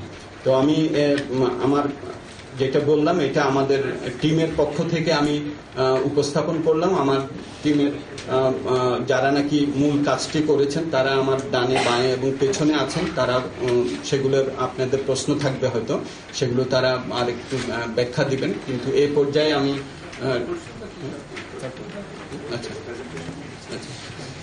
তাহলে ঠিক আছে, ডক্টর দেবপ্রিয় হয়তো আপনাদের প্রশ্ন ইত্যাদি প্রেক্ষিতে পরে তার মতামত দেবেন, সেটাও আমরা শোনার জন্য অপেক্ষা করব। তো আমার মোটামুটি বিশ্লেষণ মোটামুটি শেষ। আপনাদের কাছে বিস্তারিতটা আছে, আমরা আশা করব যে আপনারা সেটা থেকেও নিয়ে আপনাদের প্রতিবেদন করবেন। আমি সবকিছু বিস্তারিতভাবে বলতে পারিনি। আমার গবেষণা যারা সহযোগী ছিলেন, এটার ভেতরে আপনারা দেখবেন যে 2-3টা বক্সও আছে এবং সেখানে বিশেষত একটা জায়গাটায় আমি দৃষ্টি আকর্ষণ করবো, ডক্টর দেবপ্রিয় পরে আসবেন, যে আমরা তো এখন IMF এর প্রোগ্রামের আন্ডারে আছি, তো সেই জায়গাটাতেও এটার অর্থনীতির জন্য সেইটারই বা অভিঘাত কি, সেইটারই বা তাৎপর্য কি, এই যে এটা খুবই একটা ইন্টারেস্টিং ব্যাপার, সেটা হয়তো পরবর্তীতে হয়তো হ্যাঁ একটা লসেসেরও একটা এস্টিমেশন করা হয়েছে, তো ডক্টর দেবপ্রিয় সেটার উপরে পরবর্তীতে হয়তো দৃষ্টিপাত করবেন। তো এই পর্যায়ে আমি আপনাদের সবাইকে আপনাদের মনোযোগের জন্য ধন্যবাদ জানিয়ে আপনাদের প্রশ্ন থাকলে দেওয়ার জন্য অনুরোধ করছি। হ্যাঁ, বল। আমার নাম জাকির হোসেন, আমি সমকালে কাজ করি। প্রশ্ন হচ্ছে যে আপনি যে নীতি ধারাবাহিকতার কথা বলছেন, যে বিনিয়োগকারীরা চান, আমরা কিছুদিন আগে একটা সাধারণ নির্বাচন আমাদের হয়েছে, এখন যদি আরেকটি মধ্যবর্তী নির্বাচন না থাকে, এই ইলেকশনকে বিরোধী দল কিংবা বাইরের থেকে ক্রেডিবল এবং ইলেকশন বলছে না, যদি একটা ইলেকশন মধ্যবর্তী না হয়, তাহলে এই নীতির ধারাবাহিকতা থাকবে কিভাবে? মূল কথা যে মধ্যবর্তী নির্বাচনটা দরকার কিনা নীতি ধারাবাহিকতার জন্য, বিনিয়োগকারীদের রাজনৈতিক অনিশ্চয়তা কাটার জন্য একটা মধ্যবর্তী নির্বাচন দরকার। ঠিক আছে, আর কিছু থাকলে দু একটা নিয়ে একসাথে আরো যদি থাকে একসাথে। ঠিক আছে, জাকিরের কথা দিয়ে শুরু করছি। আরেকবার এর বাইরে আপনারা কি স্যার এস্টিমেট করেছেন যে গত ইলেকশনের আগে যে 3 মাসে বিভিন্ন কারণে যে আমাদের যে অর্থনীতির যে ক্ষতিটা হলো, সেটার কোনো মনিটারি কোনো আছে কিনা? আমার জানি দেখা যায় 3 মাসের ধরা আছে কিন্তু আমরা তাও আপনারা 6 মাসে, তাহলে সর্বশেষ এই লাস্ট নভেম্বর ডিসেম্বরে তো পলিটিক্যাল ভায়োলেন্স হয়েছে, তাহলে এই তো না আমরা বিবিএস এর যে তথ্য সেগুলো যেই পর্যন্ত আছে সেইটা বলেছি, তারপরে আমরা আমাদের নিজস্ব যে প্রাক্কলন সেটা বলেছি। বিবিএস এরটা অনেক জায়গায়, যেমন ইন্ডাস্ট্রিয়াল সেক্টরেরটা আপনি বলতে পারেন যে ওইটা বিবিএস এর উপাত্ত আছে হলো কেবলমাত্র জুলাই, আগস্ট, সেপ্টেম্বর পর্যন্ত। সেটাকে আবার রিপ্লেনিশ করার জন্য আমরা আবার নিজেরা আবার সেক্টরাল বিভিন্ন ধরনের জরিপ করেছি, আলাপ আলোচনা করেছি, নলেজ, সেটার ভিত্তিতে আমরা ডিসেম্বর পর্যন্ত বলেছি। আচ্ছা, তথ্য যদি না থাকে বানাতে তো পারবো না, বানাতে হলে পরে তথ্যের মাথায় বসতে হবে। আমার মনে হয় যে আপনারা প্রফেসর মুস্তাফিজের কাছে বিস্তারিতভাবে শুনেছেন। আমি আপনার নামটা কি বললেন যেন? ফজলুল। আপনার প্রশ্নের উত্তর দিয়ে আপনারা প্রথমে আপনাদের কাছে এই নীল কাগজটা আছে না, নীল কাগজের 13 নম্বর পৃষ্ঠায় যান। 13 নম্বর পৃষ্ঠায় দেখেন 2.2 বক্সটা আছে, বলা আছে যে রাজনৈতিক সংকটে 2014 সালে ক্ষয়ক্ষতির একটি প্রাক্কলন করা হয়েছে। হ্যাঁ, অনুমিতি, প্রাক্কলন না বলে অনুমিতি, এস্টিমেট। সেখানে দেখবেন আমরা যেটা করেছি যে এর আগে আমরা স্মরণ করেছি সিপিডির পক্ষ থেকে আমরা গত সেপ্টেম্বর অক্টোবর মাসে প্রথম এপ্রিল মাসে আমরা একটা ক্ষয়ক্ষতির হিসাব করেছিলাম, সেটা আমাদের ওয়েবসাইটে গেলে আপনারা পাবেন বিস্তারিতভাবে, যেখানে আমরা বলেছিলাম যে যদি জাতীয় সম্পদের 1% ক্ষতি হয় তাহলে 0.9% প্রবৃদ্ধির হারের পতন ঘটে। তো সেইটা এখনো আমরা পুনরুল্লেখ করেছি। এরপর আমরা যেটা করেছি, মূলত আপনাদের সমস্ত পত্রপত্রিকায় যে সমস্ত খবরাদি বের হয়েছে সেই খবরাদির 2 রকমের প্রকৃতি। একটা হলো সম্পদের ক্ষয়, আর একটা হলো আয়ের ক্ষয়, আয় বা লাভের ক্ষয়, লস্ট এমপ্লয়মেন্ট অর ইনকাম, আর একটা হলো ক্যাপিটাল ডিস্ট্রয়েড। এই দুটোকে একত্রিত করে তার একটা আর্থিক মূল্যায়ন করেছি আমরা। সেই আর্থিক মূল্যায়নটা মূলত 4টি খাতের জন্য করা। সেটা একটা হলো কৃষি এবং কৃষিজাত পণ্যের বিষয়, দ্বিতীয়ত হলো রপ্তানিমুখী বস্ত্র খাতের জন্য, তৃতীয়ত হলো আমাদের পরিবহন খাতের জন্য, এবং চতুর্থত আপনার পর্যটন খাতের জন্য। এই 4টি খাতকে নিয়ে আমরা একটি মূল্যায়ন করেছি। আপনারা যদি ওখানে দেখেন, এবং যে সময়কালটা আমরা ধরেছি সেটা হলো জুলাই মাসের থেকে জানুয়ারি পর্যন্ত, মানে জুলাই টু ডিসেম্বর আর কি, 6 মাসের হিসাবে এখানে আছে। গত শেষ 6 মাস যেটা আপনারা বলছেন, শেষ 6 মাসের হিসাবে আপনারা দেখবেন যে এখানে 15,000 কোটি টাকার উপরে কৃষির থেকে গেছে, আপনার 13,000 কোটি টাকার উপরে আপনার বস্ত্র খাতের থেকে, রপ্তানিমুখী শিল্প থেকে গেছে। আমরা পরিবহন খাতের জন্য এখানে বলেছি যে 16,000 কোটি টাকার উপরে গেছে, এবং পর্যটনের জন্য আমরা এখানে বলছি প্রায় 3,000 কোটি টাকার মতো। তো এই মোটটাকে যদি আমরা যোগ করি তাহলে 4.7%, এইটার পরিমাণটা 4.7% মোট দেশজ আয়ের সমপরিমাণ। দেশজ আয়ের সমপরিমাণ হবে 4.7%। লক্ষণীয় বিষয় হলো, আপনারা সকলেই বলেন, অনেক সময় আমরাও মনে করি যে রপ্তানিমুখী শিল্পই বোধহয় সবচেয়ে বেশি আঘাতপ্রাপ্ত হয়েছে। এটা আমাদের বিশ্লেষণে আসে না। আমাদের হিসাবে 1 নম্বরে এসেছে, সেটা হলো কৃষি এবং কৃষিজাত পণ্য নিয়ে যারা গ্রামীণ অর্থনীতিতে কাজ করে, এটা 1 নম্বরে এসেছে। 2 নম্বরে এসেছে পরিবহন খাত, 3 নম্বরে এসেছে রপ্তানিমুখী শিল্প। দুঃখের ব্যাপার হলো যে এই বিশ্লেষণের ভিতরে আমরা খুচরা পর্যায়ে ব্যবসায়ীরা বা ছোট উদ্যোক্তারা কত ক্ষতিগ্রস্ত হয়েছে তার পুরো চিত্র দিতে পারেনি। আমাদের ধারণা ওটা আসলে পরে ওটাও উপরের দিকেই হতো বলে আমাদের কাছে মনে হয়। আপনার ওটা তো হলো, তাই না? যে ক্ষয়ক্ষতির যে আমরা যে মূল্যায়নটা এটা করেছি, আপনারা এটাকে ব্যবহার করার সুযোগ পাবেন। এখন না, এটা আমরা বলেছি, এটা ফুললি আপনার মিডিয়া স্ক্যান করে আমরা একটা ধারাবাহিকতার ভিতরে গঠনমূলকভাবে ওটাকে মানে মেথোডোলজিক্যালি যতখানি সম্ভব ওটাকে একত্রিত করা এবং এটার একটা আর্থিক মূল্যায়ন আমাদের দিক থেকে যেটা আমরা করেছি এটা হলো যে ওই সমস্ত ক্ষয়ক্ষতি থাকে তো সেই ক্ষয়ক্ষতির বিবরণ অনেক সময় ভৌত সূচকে থাকে সেই ভৌত সূচককে আমরা আর্থিক মূল্যায়নের ভিতরে নিয়ে গেছি। আমরা বলেছি এটা কোনো সেই অর্থে কিন্তু অন্য দ্বিতীয় কোনো উৎস থেকে এটাকে এখনো নির্দিষ্ট করা হয়নি এখানে আমরা বলেছি এবং এটা হতে পারে যে এই সমস্ত ক্ষয়ক্ষতি পরবর্তীতে অন্যান্য কাজের ভিতর দিয়ে তারা পুষিয়েও নিতে পারে সেহেতু এটা হয়তো একটু উপরের দিকেও হতে পারে কিন্তু আমাদের বিষয়টা হলো এটা যতখানি না সংখ্যাটা বা তার চেয়ে অনেক বেশি হলো এটা আয়তনটা সম্বন্ধে একটা ধারণা করা এবং কে কত বেশি ক্ষতিগ্রস্ত হয়েছে এটা গুরুত্বপূর্ণ কারণ সরকার যদি কোনো কারণে এদের সমর্থন দিতে চায় তাহলে কার পাওয়ার সবচেয়ে বেশি যোগ্যতা রয়েছে এইটা আপনি এখান থেকে পরিষ্কার হবে। আপনারা লক্ষ্য করে দেখবেন যে অনেক সময় সমাজে অর্থনীতিতে যারা অনেক বেশি সংগঠিত যাদের কণ্ঠস্বর অনেক বেশি সোচ্চার তারা অনেক বেশি সমর্থন পেয়ে থাকে অথচ আমার গ্রামের কৃষক অথবা যারা কৃষি ছোট উদ্যোক্তা ছোট কৃষিজাত পণ্য তৈরি করে তাদের কথা কিন্তু বলার সবসময় স্বর আমরা কণ্ঠস্বর পাই না সেজন্য এটার একটা অত্যন্ত গুরুত্বপূর্ণ নীতিগত একটা মানে তাৎপর্য রয়েছে বলে আমাদের কাছে মনে হয় আগামী দিনে সিদ্ধান্ত নেওয়ার ক্ষেত্রে। এখন জাকিরের প্রশ্ন নীতি ধারাবাহিকতা আমাকে 1 মিনিট সময় দেন প্রফেসর মুস্তাফিজ বলেছেন আমি আপনার কাছে আরেকবার আমাদের এই যে সিপিডির স্বল্প মেয়াদে 4 দফা সুপারিশ কি অর্থনীতিকে আপনার গতিময় করার জন্য বা পুনরুজ্জীবনের জন্য আমরা 1 নম্বরে বলেছি দেখেন সরকারের আয় ব্যয় কাঠামোকে পুনর্গঠন করতে হবে খুব দ্রুততার সাথে করতে হবে এটা শুধু যে বাজেট পুনর্বিবেচনা না তার বাইরে যেও এটাকে লক্ষ্য নিতে হবে। খুব সহজভাবে বললে পরে সম্পদের লভ্যতা কমে গেছে কর আদায় কমে গেছে বৈদেশিক সাহায্য কম আসছে এবং কর বহির্ভূত সম্পদও তুলনামূলকভাবে কম সেহেতু স্বাভাবিকভাবে আপনার সম্পদের লভ্যতা কমার সাথে সাথে আপনার ব্যয় সংকোচনটা অবধারিত হয়ে গেছে।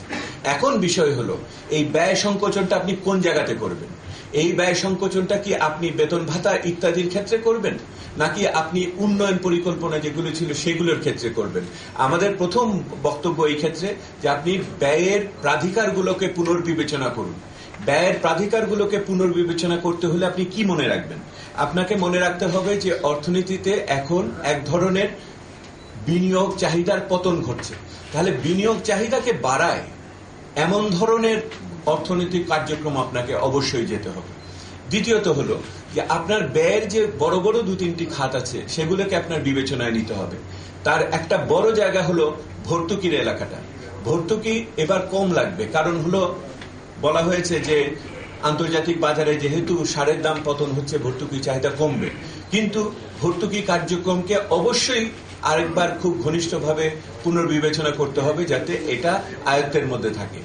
তৃতীয়ত যেটা আপনার দেখতে হবে সেটা হলো আমাদের সামাজিক নিরাপত্তার জন্য যে ব্যয়টা এটাকে আমরা বাড়ানোর কথা বলবো কিন্তু এটা বাড়ানো বলার সাথে সাথে এটার দক্ষতার ব্যাপারটা অপচয় রোধের ব্যাপারটাও গুরুত্বপূর্ণ বলে আমাদের কাছে মনে হচ্ছে। এখন প্রথমটা সরকারের ব্যয় পুনর্গঠনের ব্যাপারে আমরা বলছি দ্বিতীয় যেটা আমরা বলছি সেটা হলো বোরো চাষকে সুষ্ঠুভাবে যাতে হয় সেটা নিশ্চিত করতে হবে এবং গ্রামীণ অর্থনীতিকে সমর্থন দিতে হবে কারণ গ্রামীণ অর্থনীতি যদি সজীব না হয় তাহলে বাংলাদেশের যে মোট চাহিদার ক্ষেত্রে প্রবৃদ্ধি বৃদ্ধির ক্ষেত্রে এটা আমাদের অর্থনীতি একটু দুর্বল থেকে যাবে সেই জন্য গ্রামীণ অর্থনীতিতে সমর্থন দেওয়ার ব্যাপারে বোরো চাষের সমস্ত উপকরণ বিতরণ বিশেষ করে বিদ্যুতের ব্যবস্থা ইত্যাদিকে এখন থেকে খুব মনোযোগ সহকারে দেখতে হবে এবং বোরো চাষের যে ক্ষেত্রে যাতে চাষের জমি কমে না যায় এটাও একটা বড় বিষয় সবসময় রয়েছে। আর এর পাশাপাশি গ্রামীণ অর্থনীতিতে অন্যান্য সমর্থন দেওয়ার ক্ষেত্রে একটা আমরা বড় জিনিস আমরা যেটা বলছি সেটা হলো যে কৃষি ঋণকে উচ্চ পর্যায়ে অব্যাহত রাখতে হবে কৃষি ঋণকে।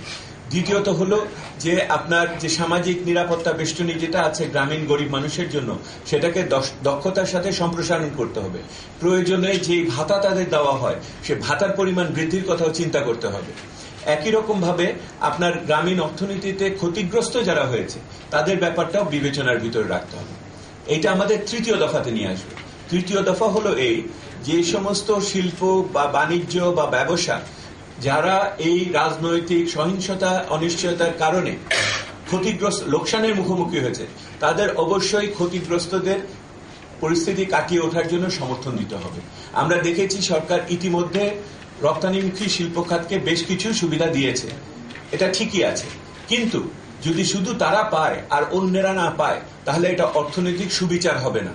অর্থনৈতিক সুবিচারের দৃষ্টি থেকে সবচেয়ে বেশি ক্ষতিগ্রস্ত আমাদের বিবেচনায় এখন এসেছে, সেটা হলো গ্রামীণ অর্থনীতিতে কৃষি সম্পর্কিত, কৃষি উৎপাদন, কৃষি ভিত্তিক আপনার প্রক্রিয়াজাতকরণ এবং ক্ষুদ্র শিল্প যারা আছে তাদের সমর্থন দিতে হবে।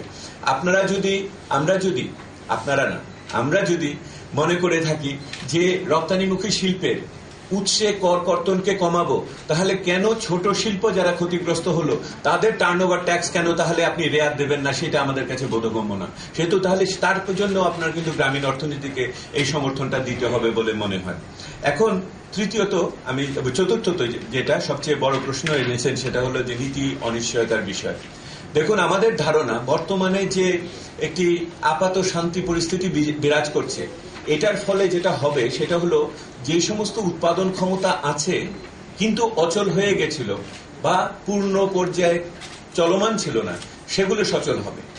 অর্থাৎ আমরা ইংরেজিতে বলি অপারেশনাল এফিসিয়েন্সি বাড়বে, অর্থাৎ তার চলমান কার্যকারিতার দক্ষতা বাড়বে। কিন্তু এটা আগামী দিনে নতুন বিনিয়োগকে নিশ্চিত করতে পারবে বলে অনেক সময় মনে হয় না। যদি অর্থনীতিকে সম্প্রসারণ করতে হয়, তাহলে নীতি অনিশ্চয়তা নিঃসন্দেহে দূর করতে হবে। যে সমস্ত মধ্যমেয়াদী প্রকল্পগুলো গৃহীত হচ্ছে, সেগুলো সম্বন্ধে সম্পূর্ণ স্বচ্ছতা এবং জবাবদিহিতার ব্যবস্থা থাকতে হবে। এবং এই সমস্ত নীতি গ্রহণ এবং অগ্রায়নের জন্য অবশ্যই আপনার বিভিন্ন ধরনের সামাজিক সংলাপ করতে হবে, স্থানীয় পর্যায়ে করতে হবে। কারণ বড় বড় যে সমস্ত প্রকল্প হচ্ছে, সেগুলো স্থানীয় অর্থনীতিকে কিন্তু আঘাত করবে। আপনি সেটা নদী শাসনই বলুন, জমি অধিগ্রহণ বলেন, স্থানীয় মানুষকে এটাকে কিন্তু আঘাত করবে। সেহেতু স্থানীয় মানুষের সাথে আলোচনা করতে হবে। যারা নীতি প্রণেতা, নীতি বিশ্লেষণের সাথে আছে, তাদের সাথে আপনার আলোচনা অবশ্যই করতে হবে। আপনার ব্যক্তি খাতের নেতা উদ্যোক্তাদের সাথে আলোচনা করবেন, ক্ষুদ্র উদ্যোক্তাদের সাথে করবেন, এবং সর্বোপরি রাজনৈতিক বিরোধীদের সাথেও আপনার আলোচনা করতে হবে। রাজনৈতিক বিরোধীদের সাথে আলোচনা না করে যে কোনো বড় ধরনের প্রকল্প বা নীতি গৃহীত হলে পরে এর ভবিষ্যৎ সম্বন্ধে এক ধরনের ছোট অনিশ্চয়তা থেকেই যাবে। এবং সেই জন্য এই অনিশ্চয়তা দূর করার জন্য, বিনিয়োগের জন্য শেষ বিচারে আপনাকে এমন একটি কার্যকর, আপনার নৈতিকভাবে পুষ্ট একটা সরকার দরকার করে, যে সরকার সামগ্রিক গণতান্ত্রিক ঐক্যমতের প্রতিফলন সেখানে ঘটায়, জনমানুষের আকাঙ্ক্ষার প্রতিফলন ঘটায়। সেহেতু অবশ্যই আপনার যদি সেই সরকারের অবস্থান এবং তার স্থায়িত্ব নিয়ে প্রশ্ন থাকে, তাহলে বিনিয়োগের এটার নেতিবাচক প্রভাব অব্যাহত থাকবে বলে মনে হয়।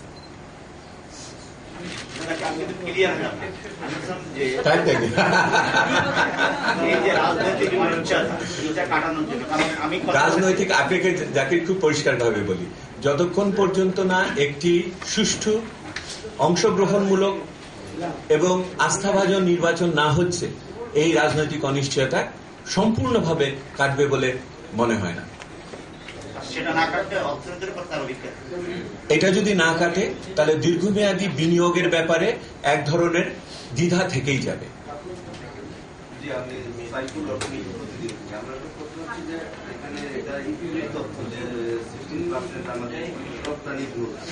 এখানে হেলথ কমছে, তারপরে হলো আপনার ক্যাপিটাল মেশিনারি কমছে, রাজস্ব কমছে, মানে এভরিথিং কমছে। মানে এটা আমাদের গার্মেন্টের তারাও এটা নিয়ে সুন্দর করে সব জিনিস এটা কিভাবে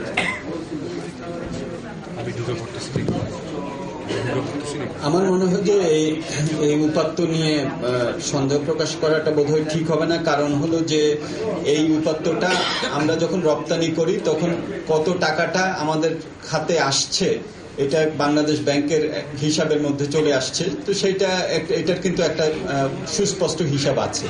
সুতরাং সেই দিকটাতে এটাকে যে মানে আর্টিফিশিয়ালি বাড়ানো বা এটা হয় নাই কিন্তু সেটা দেখানো হচ্ছে, সেটার কিন্তু কোনো সুযোগ নাই। এবং যেহেতু এটা বিভিন্ন অর্ডারের সাথে জড়িত, আগের অর্ডারগুলি তাদেরকে পালন করতে হয়েছে, সুতরাং বিভিন্নভাবে তারা এয়ার শিপমেন্ট করে টোরেও ইত্যাদি করেছে। ভবিষ্যতে কি হবে সেটা আমরা দেখব, প্রবৃদ্ধি কিরকম দাঁড়াবে। কিন্তু এটাতে আমার মনে হয় যে তেমন আমরা সমস্যা দেখি না। এবং আমরাও যখন নাকি আলাপ করেছি বিভিন্ন ইন্ডাস্ট্রির সাথে, তখন তারা যেটা বলেছেন সেটা হলো যে তাদের যে ভলিউম তারা এক্সপোর্ট করেছেন সেই জায়গাটাতে তাদের প্রশ্নটা ছিল যে আমাদের লাভের ক্ষেত্রে আমরা আমাদের একটা ক্ষতি হয়েছে, অনেক ক্ষেত্রে আমাদেরকে এগুলো করতে হয়েছে, কিন্তু রপ্তানির পরিমাণের দিক থেকে আমার মনে হয় যে এটা হয়তো ঠিক না আর কি। আমার মনে হয় যে এই পরিসংখ্যান ঠিকই আছে, কারণ এটা এমন একটা পরিসংখ্যান যেখানে খুব একটা বিতর্ক করার অবকাশ খুব একটা নেই। আমি আমাদের একটা অনুমতি নিয়ে আমি আরেকটা বিষয়ের প্রতি দৃষ্টি আকর্ষণ করছি। যেহেতু আমাদের পুরো আলোচনাটা হচ্ছে কিন্তু আগামী 6 মাসকে সামনে রেখে, এবং প্রবৃদ্ধির যে প্রাক্কলন আমরা দেখলাম, এটাও 6 মাস সম্বন্ধে আমাদের একটা আশা ভরসার ভিত্তিতেই কিন্তু প্রাক্কলনটা করা। আমরা যে দেখছি যে আপনারা কিছু কিছু অর্থনীতির ভিতরে অশনি সংকেত সম্বন্ধে বললাম, এবং মধ্যমেয়াদে যেই চ্যালেঞ্জটা রয়েছে গণতন্ত্রায়নের সাথে অর্থনৈতিক পুনর্জীবনের যে ওতপ্রোত সম্পর্ক, সেটাও আমরা বললাম। কিন্তু আমি যেটা আরো আপনাদের দৃষ্টি আকর্ষণ করতে চাই, যে যারা এখন এই কাজটা করবেন নীতি প্রণেতাদের, তাদের কিন্তু বেশ কিছু সুবিধা হাতে আছে। আপনারা অনেক সময় অসুবিধাগুলো আমরা বললাম না, সুবিধাগুলোও কিন্তু ওনাদের হাতে আছে। সুবিধাগুলো কি? সামগ্রিকভাবে সামষ্টিক অর্থনীতির একটা স্থিতিশীলতা বিরাজ করছে, আপনারা লক্ষ্য করে দেখুন। সেটা হয়তো বিনিয়োগকে উল্লম্ফন দিচ্ছে না, কিন্তু খুব বেশি ওঠাপড়ার ভিতরেও কিন্তু অর্থনীতি নেই, সেইটা আপনাকে বিবেচনায় রাখতে হবে। এরপরে আমরা যেটা দেখছি সেটা হলো যে যদিও আয় কমছে এবং ব্যয় সংকোচনের প্রয়োজন, কিন্তু তথাপি আমাদের যে বাজেট ঘাটতিটা আছে 5% আশেপাশে, এটা কিন্তু গ্রহণযোগ্য একটা বাজেট ঘাটতি। সেটা এমন না যে আমাদের বাজেট ঘাটতি বিরাট বেড়ে গেছে। অনেক দেশে আপনার এই আয় এত পতন ঘটে এবং ব্যয় এত প্রয়োজন করে যে বাজেট ঘাটতি নিয়ন্ত্রণের বাইরে চলে যায়। বাংলাদেশে কিন্তু বাজেট ঘাটতি নিয়ন্ত্রণে আছে, এবং উপরন্তু আমরা বলেছি আমাদের কথায় যে আপনি বরঞ্চ আরেকটু ব্যয় বৃদ্ধি করার সুযোগ আছে, তবে ভালো ব্যয় বৃদ্ধি করবেন। ভালো উৎপাদনমুখী ব্যয় বৃদ্ধি করে যদি 0.5%, 1% আপনার 1% যদি আপনার ব্যয় ডেফিসিট বাড়েও, আপনারা মানুষের কথা শুনেন সবসময়, বিদেশি পরামর্শকদের কথা এই মুহূর্তে যেহেতু IMF এর লোনের অধীনে রয়েছে, এটা শোনার দরকার নেই বলে আমরা মনে করছি। সেহেতু অ্যাগ্রিগেট ডিমান্ড, মোট চাহিদা বাড়ানোর জন্য ব্যয় আপনি বাড়ানোর ব্যাপারে এটা করে, এবং সেটা সুযোগ সরকারের আছে। তারপরে আপনারা লক্ষ্য করে দেখুন, সরকারের অর্থনীতির এই মুহূর্তে বৈদেশিক লেনদেনের ভারসাম্য কিন্তু উদ্বৃত্ত $2 বিলিয়ন মতো। সেহেতু এটাও আপনার জন্য একটা বড় ধরনের সহায়ক। আপনার প্রয়োজনে আপনি আমদানি করতে পারবেন, জরুরি কোনো কাজে যদি আপনার টাকা আমদানি করতে হয় সেটার জন্য আপনার বৈদেশিক মুদ্রা আছে, এবং আপনার চলতি হিসাব যেটা, সেখানেও কিন্তু আপনি উদ্বৃত্তে আছেন, অর্থাৎ বৈদেশের সাথে আপনি কিন্তু ইতিবাচক অবস্থার ভিতরে আছেন। এটাও আপনার একটা বড় সুযোগ। তারপর এটার ফলশ্রুতিতে আপনি দেখবেন যেটা হয়েছে সেটা হলো টাকার মূল্যমান এই মুহূর্তে স্থিতিশীল আছে। যেহেতু টাকার মূল্যমান স্থিতিশীল আছে, সেহেতু যে কেউ বিনিয়োগ করার ক্ষেত্রে যে 2-3টে বিষয়কে সে দেখে, সেটা হলো একটা টাকার মূল্যমান, একটা হলো সুদের হার, আরেকটা হলো মূল্যস্ফীতির হার। তো এই 3টের ক্ষেত্রেই মোটামুটি ভাবে একটা অবস্থানের ভিতরে সরকার সেইভাবে রয়েছে বলে আমাদের কাছে মনে হচ্ছে। এবং সর্বশেষ যেটা আমি উল্লেখ করতে চাই, সরকারের আরেকটা সুবিধা আছে, সেটা হলো আন্তর্জাতিক বাজারে পণ্যমূল্য স্থিতিশীল আছে, উপরন্তু কোনো কোনো ক্ষেত্রে কমছে। যে 3টি পণ্য আমরা বাংলাদেশের জন্য গুরুত্বপূর্ণ আমদানির জন্য, আমরা বলি 3Fs, fertiliser, food and fuel, 3Fs। সেখানে আপনি 3টি ক্ষেত্রে দেখবেন হয় দাম স্থিতিশীল আছে, নাহলে কমতির দিকে আছে। এটা বড় সুযোগ। এই যে 4-5টা সুযোগ ওনাদের হাতে আছে, আমরা মনে করি এই সুযোগগুলোকে কাজে লাগিয়ে যে সমস্ত আমরা পরামর্শের কথা বলছি, এগুলোকে সামনে নিয়ে, এবং যদি বড় ধরনের রাজনৈতিক কোনো বিপর্যয় না আসে, তাহলে বাজেট পর্যন্ত যাওয়াটা খুব অসম্ভব কিছু বলে আমার কাছে মনে হয় না। হয়তো উল্লম্ফন দিয়ে আমরা 6 থেকে 7 যাব না, কিন্তু 5-এর ভিতরে ধরে রাখা সম্ভব বলে আমাদের কাছে মনে হয়। আমি যদি অ্যাড করতে চাই ডক্টর দেবপ্রিয়র সাথে, সেটা হলো যে অভ্যন্তরীণ চাহিদার যে আমাদেরকে চাঙ্গা করার কথা বলা হচ্ছে, এটা প্রয়োজনীয়তাটা আরো অনেক বেশি। এবার প্রথমবারের মতো আমরা দেখছি যে রেমিটেন্সের প্রবাহ নেতিবাচক। এটা গ্রামীণ অর্থনীতির চাহিদার উপরে বেশ মারাত্মক একটা নেতিবাচক প্রভাব ফেলবে। সেটাকে কাটিয়ে উঠতে গেলেও কিন্তু আমাদের এই যে যেটা নাকি বলা হলো যে আমাদের ডোমেস্টিক যে ডিমান্ড, এগ্রিগেট ডিমান্ডকে চাঙ্গা করা এবং সরকারের যে স্পেসটা আছে স্পেসটাকে কাজে লাগানো, এটা আরো জরুরি বলে মনে হয়। আমার অন্য সহযোগীরা, আমার গবেষণা পরিচালক, অতিরিক্ত গবেষণা পরিচালক এবং তৌফিক আছে, তারা যদি এই প্রশ্নের প্রেক্ষিতে কিছু বলতে চান আমি অনুরোধ করবো যে আমাদের কোনো পয়েন্ট যদি থাকে যেটা আমাদের কোনোটা স্ট্রেস করবেন। আর একটা টেকনিক্যাল টার্ম একটু বুঝতেছেন না যদি একটুখানি creation of more Democratic space for non state actors, মানে নন স্টেট অ্যাক্টর না, ডেমোক্রেটিক স্পেস তো সরকারেরও হয়, আবার সরকারের বাইরে যারা আছে তাদের জন্য হয়। সরকারের বাইরে যারা আছে, যেমন আপনি, মিডিয়ার জন্য যে গণতান্ত্রিক পরিবেশটা দরকার সেটা, যারা বেসরকারি প্রতিষ্ঠানে কাজ করেন, নীতি বিশ্লেষণ করেন তারা, যারা গ্রাম পর্যায়ে নীতি বাস্তবায়ন করেন, কর্মসূচি বাস্তবায়ন করেন তারা, যারা বিরোধী মতের ভিতরে থাকে রাজনৈতিক শক্তি তারা সকলেই এটার ভিতরে পড়বে। রাষ্ট্র ক্ষমতার বাইরে যারা আছে, রাষ্ট্রের বাইরে যারা আছে, যে কোনো সামাজিক, রাজনৈতিক, নাগরিক শক্তি সবই ওটার ভিতরে। সবার জন্য অধিকতর গণতান্ত্রিক অধিকার এবং পরিবেশ এবং অধিকার এবং তা প্রয়োগ করার পরিস্থিতি থাকতে হবে। এটি আমার সহযোগী তৌফিক ইসলাম খান, উনি অ্যাড করবেন। সর্বশেষ আমাদের জিডিপির প্রাক্কলন নিয়ে তো এক ধরনের বিতর্ক চলতে থাকে, ফলে সেই দিকটা একটু দৃষ্টি আকর্ষণ করছি যে আমরা যখন আমাদের প্রাক্কলনটা করেছি একভাবে, সেইটা আমরা কি কি বিবেচনায় নিয়েছি। আমরা 3টি অ্যাজাম্পশনের ভিত্তিতে আসলে করেছি মূলত। একটা হলো যে বৈশ্বিক বাজারে বাংলাদেশি পণ্যের যে চাহিদা আছে, এই চাহিদাটা কিন্তু এখন উচ্চ জায়গায় আছে, আমাদের এক্সপোর্ট গ্রোথ ভালো, এবং আমাদের কাছে মনে হয়েছে যে এই এক্সপোর্ট গ্রোথটা আগামী 6 মাসে এটা কন্টিনিউ করবে। এটা 16.5 থেকে 15-র নিচে অন্তত নামবে না বলে আমাদের মনে হয়েছে। দ্বিতীয়ত আমাদের মনে হয়েছে যে এই নির্বাচনের পরে যে সরকার এসেছেন তারা অলরেডি কিছু নীতি সহায়তা নিয়েছেন এবং আরো কিছু নীতি সহায়তা আসবে, যেগুলো অর্থনীতিকে পুনর্গঠন করতে কিছুটা কাজে লাগবে, ফলে আমরা সেই দিক থেকে আশাবাদী কিছুটা। আর তৃতীয়ত হলো আমরা ধরে নিয়েছি যে এখন যেই কথাটা আমি বললাম যে পিস প্লাসটা চলছে, এই পিস প্লাসটা আগামী 6 মাসও এক ধরনের কন্টিনিউ করবে, অর্থাৎ যে ধরনের পরিস্থিতি আমরা প্রথম 6 মাসে দেখেছি রাজনীতিতে, সেই ধরনের পরিস্থিতি আগামী 6 মাসে আমরা দেখবো না। ফলে এই 3টি বিষয় অত্যন্ত গুরুত্বপূর্ণ এই প্রবৃদ্ধি অর্জন করার ক্ষেত্রে। আমার একটা প্রশ্ন ছিল যে আপনি শুরুতে বলেছিলেন যে এই দেশে প্রবৃদ্ধির একটা আকাঙ্ক্ষা রয়েছে, জনগণের একটা প্রত্যাশা রয়েছে, এই অবস্থায় অর্থনীতিকে সুসংহত করে, এই অবস্থায় একটা রাজনৈতিক সমঝোতা কথা বলছেন আপনি, বা রাজনৈতিক বোঝাপড়ার কথা বলছেন। আপনি এই মুহূর্তে কি রাজনৈতিক সমঝোতা বা বোঝাপড়ার কোনো লক্ষণ দেখছেন কিনা?